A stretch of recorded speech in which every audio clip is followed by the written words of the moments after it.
Sige, o ano sasabihin mo? Good night, laluluwa. Ay, ito sasabihin mo? Yeah. Oh. Good night, laluluwa. Good night, Ate Erin. Good night, Ate Hida. Ayun lang. Hindi pa. O ano? Hi, Lola. Hi, Mami Ni. Hi. Sino nga yung kuya? Ewan ko. Mama, sino nga yung kuya? Ma? Ma?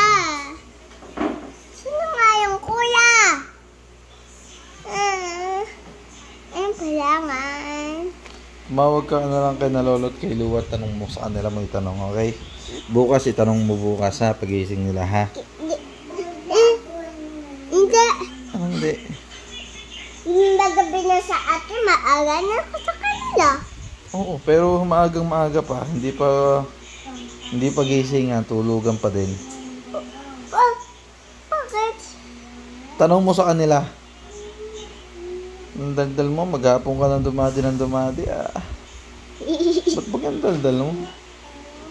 Malaki nga ako, tapos hindi ko pinitakara. Alin? Ito dila ko, biglang malaki na ako, nanggi madaldal na ako. Wala si Doktora. Dapat hindi na natin pinagupit kay Doktora. Dito ko papakupit, hindi ako makakaura. Ayun, naging madaldal ka eh. Sige na. Wala ka na sasabihin. Meron pa. Ano pa? Meron pa. Magpahinga ka naman. Ano pa sasabihin? Lalaluwa, pati Ate Ari, pati... Hi, Ate Ari, pati... Ate Shira. Ulit lang naman ang sinasabi mo pala.